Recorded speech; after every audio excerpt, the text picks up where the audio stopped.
자, 다음은요. 서울시장 보궐선거 그 중에서도 여당 내 경쟁입니다. 민주당답지 않다. 박영선 찌른 우상호. 박영선, 우상호. 지금 여당 내 두 주자잖아요. 경쟁을 벌이고 있는데 우상호 예비후보가 박영선 예비후보를 찔렀다는 겁니다. 21분 도시 주 4.5일째 공약에 대해서 직격탄을 퍼부으면서 민주당답지 않은 공약이라고 얘기합니다. 구체성 결여됐고 신뢰성에도 문제가 있다 이런 지적을 했죠. TV토론 오늘 예정돼 있습니다. 저녁에요. TV토론. 정책검증 등 선전포고한 거 아니냐. 자, 그러자 박영선 전 장관 측은 무슨 말인지 묻고 싶다. 확전을 자제하는 듯한 분위기입니다. 유리할 게 없다. 이렇게 보이기도 합니다. 기사 하나 더 보겠습니다. 우상호 민주당답지 않은 공약이다. 그러자 박영선 민주당답다는 게 뭡니까? 이렇게 반응이 나왔습니다. 갑자기 민주당다운 것이 무엇이냐. 이거를 좀 정의를 해봐야 되는 상황이 됐네요. 박영선, 우상호 날 세운 대결 모드로 가고 있다. 앞서서는 금태섭 전 의원과 관련해서 어떻게 입장을 가져가는가 이걸 놓고 한바탕 약간 대립이 있었죠. 근데 이번에는 2라운드라고 할 수가 있습니다. 여기 보면 박 공약 본격 검증 시작 포문을 열었고요. 박 측은 집권 정당 잊어서는 안 돼 반격을 가했습니다. 자, 우상호 의원의 이런 움직임에 대해서 친문 지지층 표심 잡기 아니냐 이런 분석도 곁들여져 있습니다. 자, 그럼 이와 관련해서요. 우상호 의원의 모습 영상으로 확인해 보겠습니다. 박영선 후보에 대한 본격적인 정책 검증을 시작하려 합니다. 서울 시민 전체의 삶을 더 나은 방향으로 이끌 수 있는 방안들은 아직 없습니다. 특정 분야에 국한된 빈약한 공약이라는 것이 저의 첫 번째 의문입니다. 게다가 발표하신 공약들을 보면 구체성이 결여된 추상적 영역에 머물러 있습니다. 21분 도시 공약이 만병통치약인 것처럼 주장하지만 민주당다운 공약이라고 보기 어렵습니다.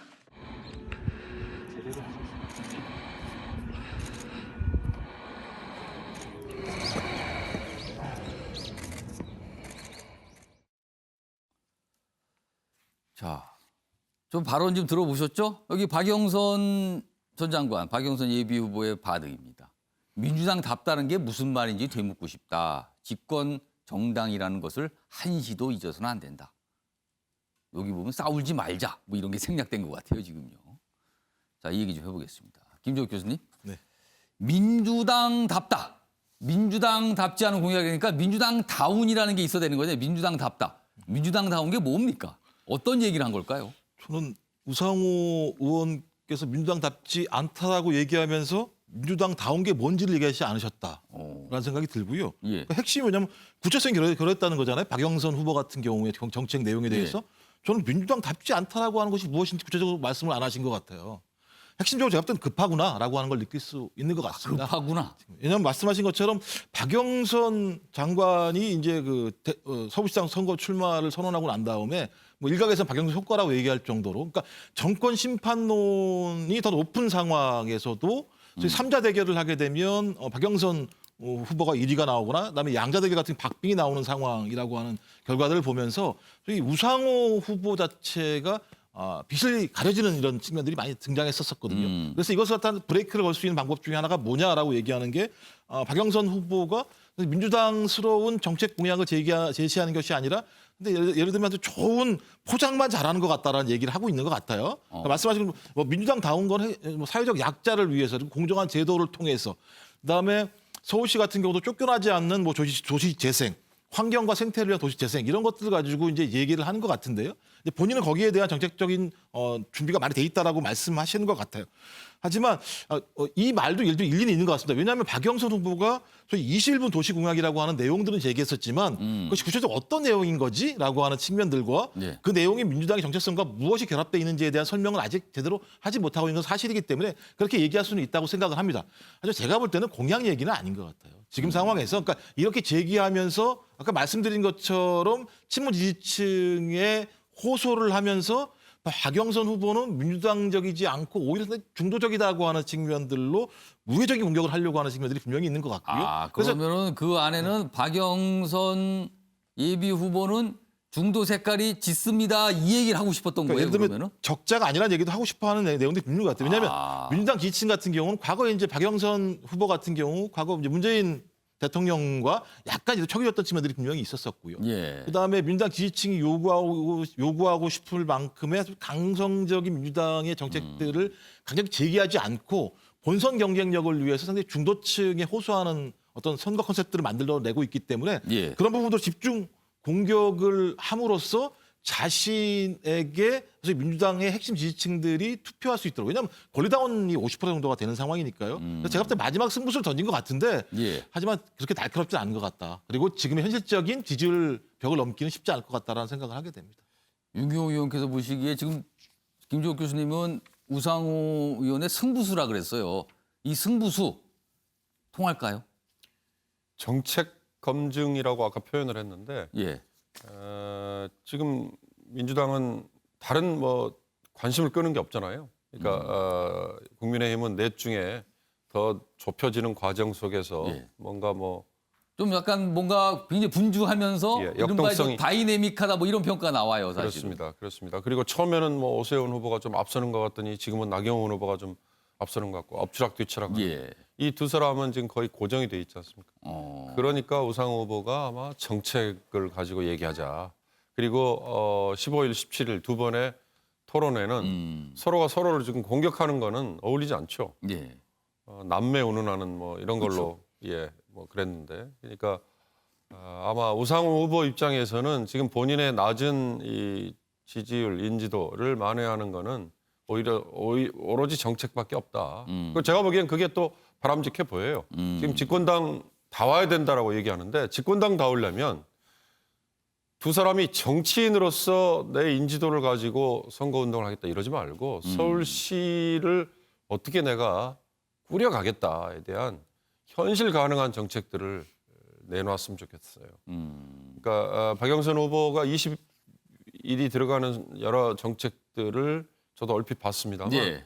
그거는 저분이 서울시장을 한 10년 아니면 한 20년 정도 할 생각으로 아. 내놓은 계획인 것 같다는 생각이 들더라고요. 그러니까 그런 거에 대한 조금 더 구체적인 방안들을 예. 같이 얘기를 하면 우상호 후보 마찬가지겠죠. 박영선 후보의 정책을 본인이 비판하는 게 아니라 예. 내 정책은 이거다를 인식을 시켜주는 게 중요한데 어저께 회견에서도 내 정책은 뭐다는 아직 얘기 안 했어요. 이제 오늘하고 17일에 예. 토론회 얘기를 하려고 하는 거겠죠. 그런 점에서 저는 정책 검증, 정책 대결 그쪽으로 가는 게 우상호 후보로서는 유일하게 앞으로 활로를 모색할 방안이다라는 생각이 듭니다. 지금 이렇게 어떻게 보면은 대립 견제 이런 모습이잖아요. 이런 모습이 나타나는 근본적인 배경에는요. 사실 더불어민주당 이 보궐선거 후보를 최종 후보를 뽑는 방식은요. 여론조사가 50% 반영이 되고요. 당원 투표가 50% 반영됩니다. 그런데 통상 당원 투표가 더 중요하다 이런 평가를 좀 받고 있거든요. 왜냐하면 투표의 집중도가 높거든요. 이 50%를 의식한 거 아니냐 이런 분석도 오늘 언론 기사 중에는 섞여 있습니다. 자, 그럼요. 지금부터는 박영선, 우상호 두 예비 후보가 좀 불편해할 질문을 담고 있는 기사들이 있습니다. 여기 보시면 두 기사가 위아래 나란히 있는데 먼저 아래 기사 보겠습니다. 우상호 예비 후보입니다. 우상호는 왜 인지도가 낮을까? 아, 이거 본인에게 이런 질문을 받으면 이게 아픈 질문이에요.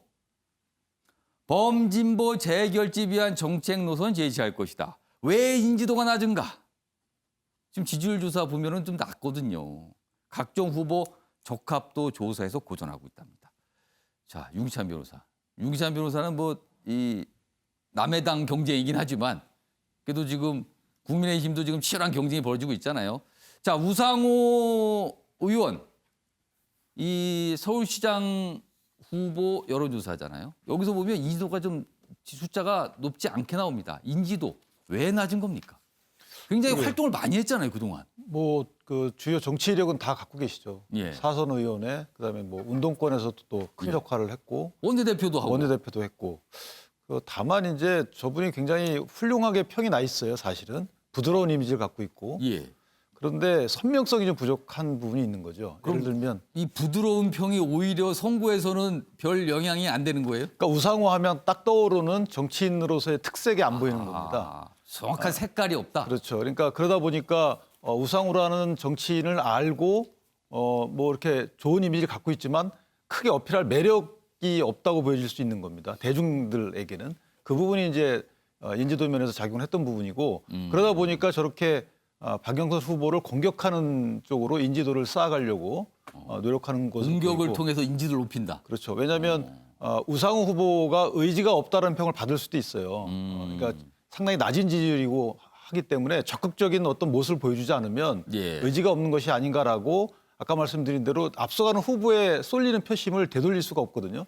그래서 당내 경선에서 운동권의 지지가 있는 건 사실입니다. 임종석 아마 전 의원하고도 아마 저기 예. 그 동문인 걸로 알고 있고 고등학교. 임종석 전 실장이 한탄을 했어요. 왜 이렇게 안 오르냐고. 그러니까요.